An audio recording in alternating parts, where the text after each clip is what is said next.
What's up, guys? How are we doing tonight? Tonight's review is going to be on the Pioneer for You IPV Mini. It's a 30-watt device.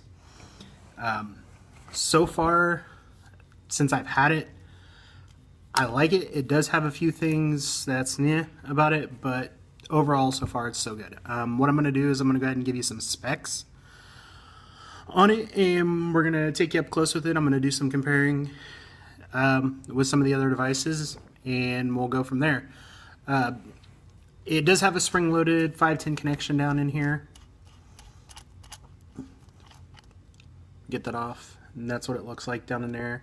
It's got the slots right here, and it's like I said, this is spring-loaded, so everything that I've had sits down on it flush. So far, it's been married to this Beyond Vape silo and the tugboat pretty much since I've got it. But other than that, that's beyond the point. Yes, I am shooting in a different area tonight. I just closed down here at work, and I figured I'd shoot a video because it's very, very cold where I live, and my upstairs where I normally shoot my videos is cold as shit, so I didn't feel like shooting up there, so I figured I'd shoot at work. That's the reason why I haven't been shooting lately, is because it's been very, very cold around here, and I just haven't wanted to get up there and shoot in my cold upstairs room. So other than that, I'm going to take you into the thing. The resistance on it goes down to 0.5. It goes up to 3 ohms. The output range is 3 volts to 8 volts, and the wattage is 5 watts to 30 watts. It has the Yeehee SX 130 chip in it. Once again, it does have the floating top pin in it. It has the same style screen that we're used to right now from the IPV style devices. Same as normal. It has low voltage protection, low resistance protection, high input voltage warning, output short protection, reverse battery protection.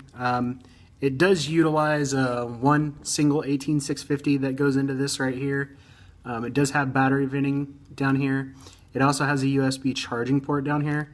I would have liked to seen this USB charging port somewhere here on the side, just not on the bottom. I don't know why companies keep putting this on the bottom whenever. I don't know if it's something that they can't help or what it is, but I mean, not too many people like having their stuff on the bottom. I mean, that's my opinion. I don't know about you guys. There is Allen key screws right here. I haven't messed with mine yet at all. I mean, it's like I said, it's been... Only issue I've had so far with it is occasionally it shuts off, and I think it has to do with the fact that here inside this battery tube, the very top of this is spring-loaded. Kind of like it was in my IPv2 review. Whenever that spring compacts, it comes out of contact with this bottom and shuts it off. It's common in most of their devices. I had it with the IPv2. I've had it with this so far, so that is something that needs to be fixed. It's been a problem over more than one device that they have right now. Other than that, guys, what I'm going to probably do now is I'm going to go ahead and take you down to the up close. I'm going to show you a little bit around through the up close, do some comparisons with it, and we'll go from there. Alright guys, this is the box that this comes in. You're going to get the same thing that you do with most of them. You get a little IPV user manual. You get the Osmosis distribution. Right here is the device that it comes packaged in. You're going to get the QC Pass O2 stamp showing that it passed inspection. And then underneath this, you get your USB charging. So, all of that aside,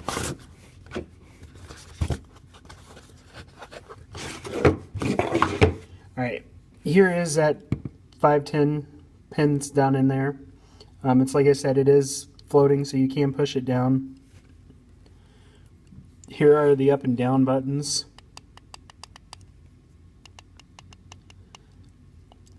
They are fairly clicky buttons. Here's the bottom for the venting. And if you can see down in there, you can see that spring that I was talking about in that. I think that's the issue with what's happened to mine. I could be wrong, I could be right, but I don't know. I know it's had the issue with it. So what we'll do is I'm going to go ahead and show you.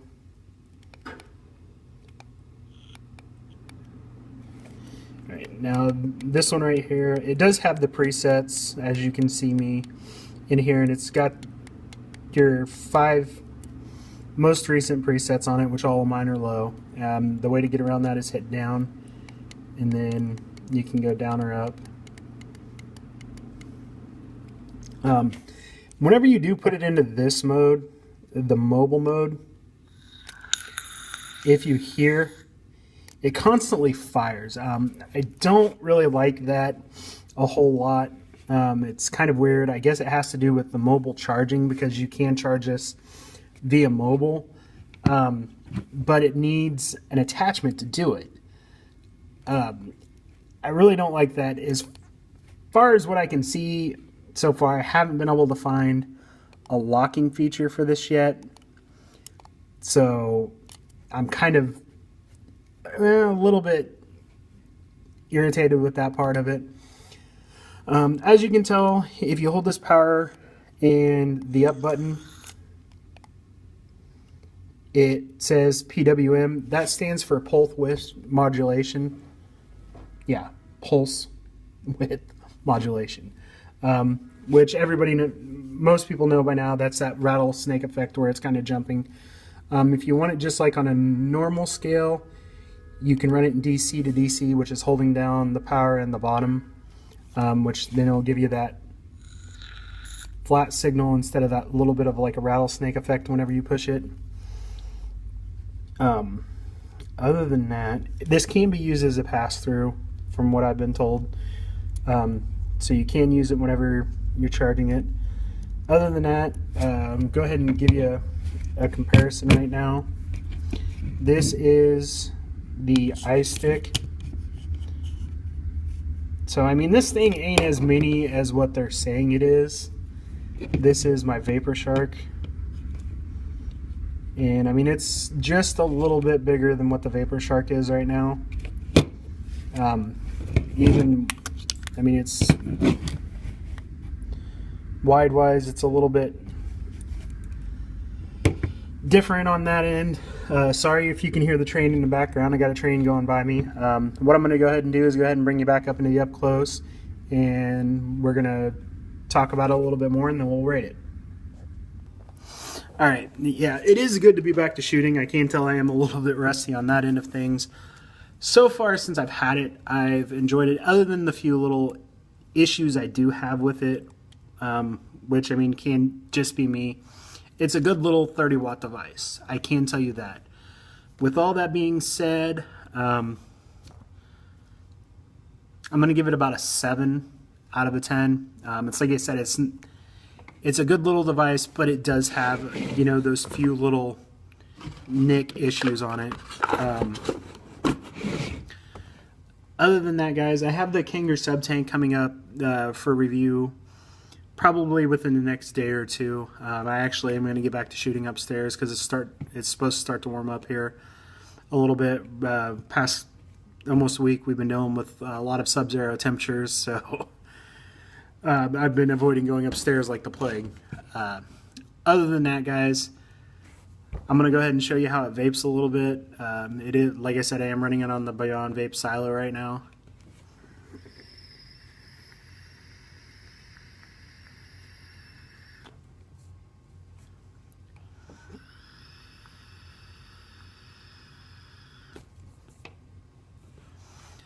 But I mean, a pretty good little device for what it